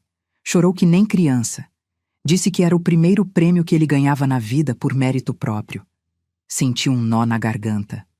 Como ele tá? Cansado. Trabalha 9 horas por dia, 6 dias por semana. Os pés vivem inchados. Mas ele vai, sabe? Todo dia ele levanta às 6, toma café e vai, sem reclamar. E a terapia? Religiosamente, toda quinta às 10. Ele nunca faltou. Sônia, ele pergunta de mim? Silêncio. Pergunta, toda semana. Mas eu digo o que você pediu. Que você tá bem, que tá vivendo sua vida e que quando você quiser conversar com ele, você vai procurar. Obrigada por respeitar isso. Carmen, posso falar uma coisa? Como amiga mesmo, não como madrinha dele? Pode. Eu acho que ele mudou. De verdade. Não é perfeito. Ainda tem uns momentos que ele reclama, que ele fala que merecia coisa melhor. Mas aí, ele mesmo se corrige. Ele para, respira e fala: Não, eu não mereço nada. Eu tô tendo sorte de ter um emprego. Isso é crescimento, Carmen. Isso é mudança real. Ou é manipulação sofisticada? Também pode ser, ela admitiu. Por isso eu acho que você deve continuar mantendo distância. Mas talvez... sei lá. Talvez em alguns meses você podia dar uma chance de vocês conversarem. Num lugar neutro. Com limites claros. Só para você ver com seus próprios olhos. Pensei nisso a noite inteira. E continuei pensando nas semanas seguintes. Em agosto, quase 7 meses depois daquele Natal horrível, eu decidi. Liguei para Sônia. Você pode falar pro Ricardo que eu quero conversar com ele? Sério? Carmen, você tem certeza? Tenho, mas com regras. Dia 15 de agosto, sábado, meio-dia, na padaria Bela Paulista, aquela na Avenida Paulista. Lugar público. 1 hora de conversa, não mais. E se eu não gostar do que ouvir, eu levanto e vou embora. Deixa claro para ele. Vou deixar. Carmen, obrigada. Isso vai significar muito para ele. Não agradece ainda. Isso não é reconciliação. É só uma conversa. No dia 15, acordei com o estômago embrulhado. Troquei de roupa 3 vezes. No fim, escolhi uma blusa azul clara e calça preta. Simples. Nada de especial. Cheguei na padaria 15 minutos adiantada. Sentei numa mesa do canto, pedi um café e fiquei esperando. Meio-dia em ponto, ele entrou. Quase não reconheci. O Ricardo de 7 meses atrás era um homem inchado, arrogante, bem vestido com roupa cara. O Ricardo que entrou naquela padaria era magro, cabelo simples, barba feita, vestindo calça jeans, camisa branca lisa e um tênis velho da Nike. Ele me viu. Parou. E eu vi o medo nos olhos dele. Medo genuíno. Veio devagar até a mesa. Oi, mãe. Oi, Ricardo. Senta. Ele sentou. As mãos tremiam. Ele colocou na mesa, tentando controlar. Obrigado por aceitar me ver. Eu disse que ia ser só 1 hora. Então vamos direto ao ponto. Por que você quis conversar? Ele respirou fundo. Porque eu preciso te pedir desculpas. De verdade. Olhando nos seus olhos. Você já pediu. Na carta. Carta é fácil, mãe. Pessoalmente é difícil. E as coisas difíceis são as que importam. A terapeuta me ensinou isso. Interessante. Ele citou a terapeuta sem saber que eu pagava. E você veio me pedir desculpas por qual parte exatamente? Pelos 9 milhões? Pela invasão? Por me chamar de louca? Por tentar roubar minha casa? Ou por roubar a família da Patrícia? Cada palavra foi uma facada nele. Vi nos olhos. Por tudo, a voz dele saiu rouca. Por absolutamente tudo. Não tem desculpa, mãe. Não tem justificativa. Eu fui um lixo de ser humano. Um parasita. Um aproveitador. E pior, eu fui tudo isso com a pessoa que mais me amou na vida inteira. As lágrimas começaram a descer no rosto dele. Ele não tentou esconder. Eu passei os últimos 7 meses trabalhando das 9 às 6, 6 dias por semana, vendendo geladeira e fogão para ganhar 4.000 por mês. E sabe o que eu descobri? O quê? Que isso é mais dignidade do que eu tive em 45 anos de vida. Porque esse dinheiro é meu. Eu suei por ele. Eu mereci ele. Ele limpou o rosto com as costas da mão. Eu moro num quartinho de 3 por 3 metros. Durmo num colchão de solteiro no chão. Tomo banho de chuveiro elétrico que vive queimando a resistência. Como marmita que eu mesmo faço no domingo para a semana inteira. E sabe de uma coisa? Eu durmo melhor agora do que dormia naquela cobertura de 15.000 reais. Por quê? Porque agora, quando eu deito, eu não tenho que fingir ser ninguém. Eu sou só eu. O Ricardo fudido, lascado, pobre, mas real. Pela primeira vez na vida, eu sou real. Pedi um copo d'água. Minha garganta estava seca. Ricardo, você trabalhar e morar num quartinho não apaga o que você fez. Eu sei. Por isso eu vim aqui não só para pedir desculpas. Eu vim para te falar o que eu tô fazendo para consertar. Consertar como? Ele pegou uma pasta que tinha trazido. Abriu, tirou uns papéis. Isso aqui é um acordo que eu fiz com os pais da Patrícia. Eu vou devolver os 138.000 que peguei emprestado deles, com juros. 165.000 no total, parcelado em 60 vezes de 2.750. Olhei o papel. Era oficial, assinado, reconhecido em cartório. E como você vai pagar 2.750 por mês se você ganha 4.000? Vou viver com 1.250. Pago 800 reais de aluguel da kitnet que consegui, saí da casa da madrinha mês passado, sobra 450 para comida e transporte. É apertado, mas dá. E a primeira parcela? Paguei semana passada. Tenho o comprovante aqui. Mostrou. De fato, transferência de 2.750 para João Silva. Eles aceitaram? Não queriam. Seu João disse que não queria mais nada comigo. Mas eu insisti. Fui na casa deles de joelhos e pedi. Disse que eu precisava pagar nem que levasse 5 anos. E eles aceitaram. Não porque perdoaram, mas porque viram que eu estava falando sério. Peguei outro papel da pasta. Era uma planilha feita à mão. Dívidas do Ricardo. Plano de pagamento. Família Silva, 165.000, 60 dar de 2.750. Início, julho 2025. Tio Jorge, 15.000, 15 de admin 1.000. Início previsto, julho 2030. Prima Ana, 8.000, 10 reais em 800. Início previsto, julho 2031. Outros, 22.000. A negociar após quitação acima. Total, 210.000. Você fez um levantamento de todo mundo que você roubou? Roubei é a palavra certa, mãe. Eu roubei. Não peguei emprestado. Roubei. E sim, fiz o levantamento. São 16 pessoas no total. E eu vou pagar todos. Vai levar uns 15 anos, mas eu vou pagar. 15 anos. Ele estava planejando 15 anos de pagamento. E quanto a mim? Eu não tô na lista. Ele abaixou a cabeça. Mãe, 9 milhões de reais. Mesmo que eu trabalhasse o resto da vida, eu nunca ia conseguir te pagar de volta. Nunca. Então eu não coloquei na lista porque seria desonesto da minha parte prometer algo impossível. Então você não vai pagar? Não com dinheiro, mas eu vou pagar de outro jeito. Como? Sendo o filho que você merecia ter tido, daqui pra frente. Mesmo que você nunca me perdoe completamente, mesmo que você nunca mais queira me ver, eu vou viver o resto da minha vida tentando ser alguém que teria te deixado orgulhosa. A voz dele quebrou de novo. Eu não posso voltar no tempo e consertar o que eu fiz. Mas eu posso não repetir. E eu prometo, mãe. Eu prometo que nunca mais vou te usar. Nunca mais vou mentir para você. Nunca mais vou te pedir dinheiro. Mesmo que eu esteja passando fome. Mesmo que eu esteja na rua. Eu prefiro morrer do que voltar a ser aquele parasita. Fiquei olhando para ele, procurando sinais de mentira, de manipulação, daquele brilho nos olhos que ele tinha quando estava armando alguma. Não achei, só vi cansaço, arrependimento e uma tristeza tão profunda que era quase palpável. Ricardo, como eu sei que isso é real? Como eu sei que você não tá só fazendo teatro para me amolecer? Você não sabe, ele disse direto. Você vai ter que arriscar. E eu entendo se você não quiser arriscar. Eu realmente entendo, mas eu vim aqui te pedir uma chance.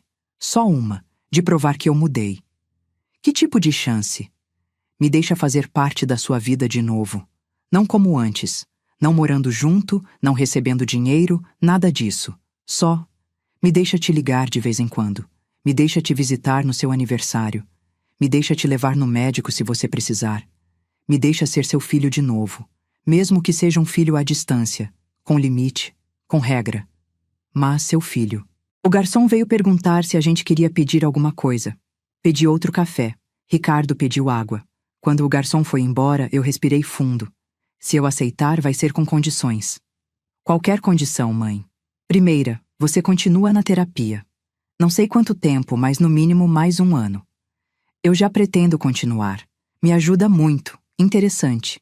Ele não sabia que eu pagava e estava disposto a pagar do próprio bolso. Segunda, você não me pede dinheiro. Nunca. Pra nada. Nem que seja R$ 10 pro ônibus. Se você precisar de ajuda, eu decido se vou ajudar ou não. Mas você nunca pede. Combinado. Terceira, transparência total. Se eu perguntar onde você está trabalhando, quanto você ganha, onde você mora, você responde com a verdade. Sem enfeitar, sem mentir. Pode perguntar o que quiser. Quarta, se você escorregar, se você voltar para os padrões antigos, se você mentir para mim uma vez que seja, acabou. Para sempre, sem segunda chance. Eu entendo. E quinta, isso não significa que tá tudo perdoado. O perdão, se vier, vai vir com tempo. Muito tempo. Você vai ter que conquistar, Ricardo. Cada dia, cada semana, cada mês. Eu sei, mãe, e eu vou conquistar. Você vai ver. Ficamos em silêncio por 1 minuto. Tá bom, eu disse finalmente. Você pode me ligar 1 vez por semana, domingo à noite. Não mais que isso. Vi os olhos dele encherem de lágrima de novo. Obrigado, mãe. Você não vai se arrepender. Espero que não. Terminamos o café em silêncio. Não era um silêncio confortável, mas também não era hostil. Era tipo... cuidadoso. Como se a gente estivesse andando em gelo fino e qualquer movimento brusco ia quebrar tudo. Quando terminamos, ele insistiu em pagar a conta. R$ 18,50. Pagou em dinheiro. Vi que a carteira dele estava quase vazia. Tinha umas notas de 5 e 10 reais amassadas. Saímos juntos. Na calçada, ele hesitou. Posso te dar um abraço? Pensei em dizer não, mas alguma coisa em mim cedeu. Pode. Ele me abraçou. Não foi daqueles abraços apertados. Foi cuidadoso, respeitoso, como se ele tivesse medo de me machucar. Eu te amo, mãe, ele sussurrou. Eu também te amo, Ricardo. Sempre amei. Mas amor não é o bastante. Tem que ter respeito também. Eu sei. E eu vou te respeitar, prometo. Nos separamos. Ele foi para um lado, eu para o outro. No domingo seguinte, às 8 da noite, o telefone tocou. Oi, mãe. Oi, Ricardo. Só queria ligar como você deixou. Saber como foi sua semana. Foi boa. E a sua? Cansativa, vendi 12 geladeiras. Bati minha meta. Que bom. Silêncio. Tá. Acho que é isso. Não quero abusar do seu tempo. Ricardo? Sim? Como tá sua kitnet? Pequena. Ele riu sem graça. Mas é minha. E você tá comendo direito? Tô. Aprendi a cozinhar, acredita? Faço um arroz com ovo que não tá ruim. Sorri sem querer. Se cuida, tá bom? Eu me cuido. Você também, mãe. As ligações viraram rotina. Todo domingo, 8 da noite, 15 minutos de conversa. Ele me contava da semana dele. Eu contava da minha. Nada demais. Só conexão. Em outubro, 2 meses depois daquele café, ele ligou diferente. Mãe, eu queria te contar uma coisa. Conta. Eu fui promovido. Virei supervisor de vendas. O salário vai para 5.200 reais fixos. Parabéns, filho. Filho. Foi a primeira vez que eu chamei ele de filho desde o Natal.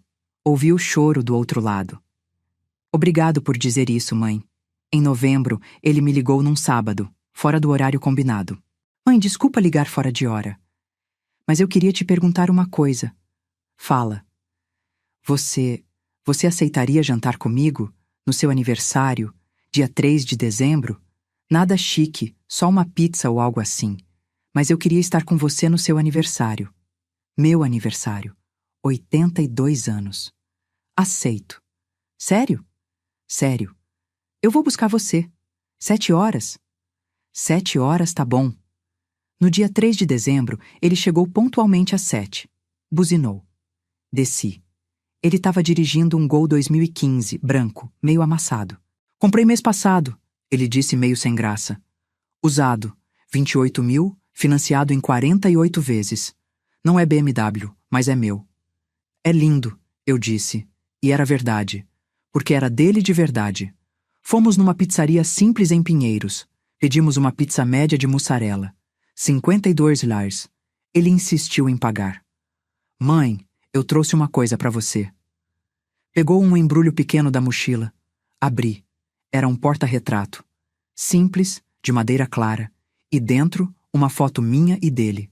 Eu devia ter uns 50 anos na foto. Ele uns 15. A gente estava sorrindo, abraçados. Achei essa foto nos meus documentos. É da época que você me levou para conhecer a fábrica. Lembra? Lembrava. Lembrava dele deslumbrado com as máquinas, com as costureiras, com tudo. Eu mandei ampliar e emoldurar. Gastei 45 reais. É tudo que eu podia gastar, mas queria te dar algo que significasse alguma coisa.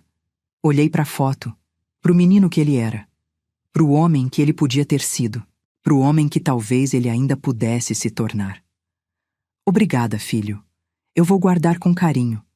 Jantamos conversando sobre coisas simples, o trabalho dele, minha caminhada na praça, a novela que eu estava assistindo. Nada profundo, nada emocional demais, mas era real e era bom. Quando ele me deixou em casa, eu disse: Ricardo. Sim, mãe. Eu ainda não te perdoei completamente. Ainda dói quando eu lembro de tudo. Mas eu acho que talvez um dia eu consiga. Ele assentiu, os olhos brilhando. Eu vou esperar, o tempo que você precisar. Passou-se mais um ano de ligações de domingo, de jantares no meu aniversário e no Natal, de ele me buscando para ir no médico quando eu precisava, de conversas cuidadosas, de reconstrução lenta. Nesse tempo, ele foi promovido de novo. Virou gerente da loja. Salário de 7.800 reais. Alugou um apartamento de 2 quartos em Osasco. Nada chique, mas digno. Continuou pagando os 2.750 mensais para os pais da Patrícia. Já tinha quitado quase 40 mil reais. E continuou na terapia. Religiosamente. Em dezembro de 2026, quase 2 anos depois daquele Natal horrível, a gente estava jantando de novo. Mãe, posso te fazer uma pergunta? Pode. Por que você pagou minha terapia esse tempo todo sem me contar? Quase engasguei com a pizza. Como você descobriu? A doutora Mariana me chamou para conversar mês passado. Disse que ia aumentar o valor das sessões e perguntou se eu conseguiria pagar. Eu disse que conseguia, já que as sessões eram de graça pelo SUS. Aí ela ficou confusa e me contou que alguém estava pagando. Eu juntei 2 e 2. Respirei fundo. Eu paguei porque mesmo com raiva, mesmo decepcionada, eu não queria você se matando ou afundando em depressão. Mas também não ia te dar dinheiro diretamente. Então paguei a terapia. Era o único jeito de te ajudar sem te ajudar. Obrigado, mãe. De nada. Eu vou começar a pagar a minha agora. Não precisa mais. Tem certeza? Tenho. Consigo pagar. E preciso pagar. Faz parte de eu ser responsável por mim. Assenti. Tá bom, então a partir de janeiro, você paga. Ele sorriu. Mãe? Sim? Você me perdoou? Fiquei em silêncio. Não completamente, eu disse, honesta. Ainda tenho uma ferida. Ainda dói às vezes quando eu lembro. Mas eu acho que eu tô no caminho do perdão. Talvez não seja perdão total nunca. Talvez seja mais tipo aceitação. Eu aceito que você fez coisas horríveis. E aceito que você tá tentando mudar. E aceito que você é meu filho com todas as falhas que você tem. E isso é suficiente? Pra mim, sim. E pra você? Pra mim também, ele disse. Porque eu não mereço perdão total. Eu mereço perdão condicional. Perdão com vigilância. Perdão com limite. E eu aceito isso. Porque pelo menos é uma chance. A gente ficou em silêncio, comendo pizza, e eu pensei em tudo que tinha acontecido nesses 2 anos. Pensei nos 9 milhões perdidos, no Natal sozinha, na humilhação, na dor, mas também pensei no homem que estava sentado na minha frente, mais magro, mais humilde, mais real. Não era o filho que eu sonhei ter, mas talvez fosse o filho que eu podia ter agora. Com defeitos, com histórico pesado, mas tentando. E às vezes, tentando já é alguma coisa. Quando ele me deixou em casa naquela noite, eu subi pro apartamento, coloquei o porta-retrato que ele me deu no aniversário passado na estante da sala e olhei pra foto do meu Antônio. Eu fiz certo, amor? Perguntei, como sempre fazia. E como sempre, ele não respondeu. Mas eu acho que dessa vez a resposta era sim, porque eu tinha colocado limite, tinha dito não, tinha me respeitado. E mesmo assim, não tinha desistido completamente. Tinha deixado uma porta entreaberta, não escancarada, não trancada, só entreaberta. E às vezes, com filho complicado, porta entreaberta é o equilíbrio certo entre amor e proteção, entre ser mãe e ser pessoa, entre perdoar e não esquecer. Deitei naquela noite pensando que a vida é estranha mesmo. Você cria um filho achando que sabe como vai ser. Mas a realidade é sempre diferente. Mais complicada, mais dolorida. Mas também, às vezes, mais surpreendente. Ricardo nunca seria o filho perfeito. Nunca ia apagar o que fez. Nunca ia me devolver os 9 milhões ou os anos perdidos. Mas talvez, só talvez, ele pudesse ser um filho decente daqui pra frente. Um filho com quem eu pudesse jantar de vez em quando, sem sentir raiva. Um filho que ligava para saber se eu estava bem. Um filho que tinha dignidade, mesmo que pequena. E para uma mãe de 82 anos que já passou por tanta coisa, talvez isso fosse suficiente. Não era final feliz de conto de fadas. Mas era final real, de gente real. Com ferida que não sara completamente. Com amor que tem limite, com perdão que vem com condição. E tá tudo bem ser assim, porque a gente não precisa de final perfeito. A gente precisa de final honesto. E esse, pelo menos, era honesto. Obrigada por chegar até o fim dessa história.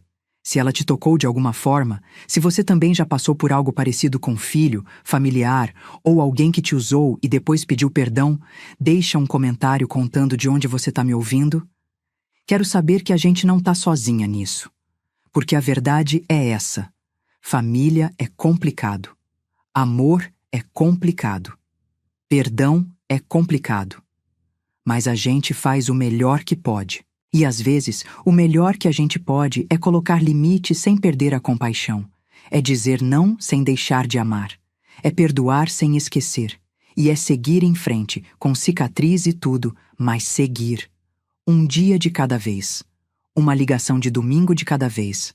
Uma pizza de cada vez, até que, quem sabe, a ferida vire só uma marca, e a marca vire só uma lembrança, e a lembrança vire só parte da história. A nossa história, minha e do Ricardo, que não acabou naquele Natal de 2024, só mudou de rumo. E talvez, no fim das contas, mudar de rumo já seja uma vitória.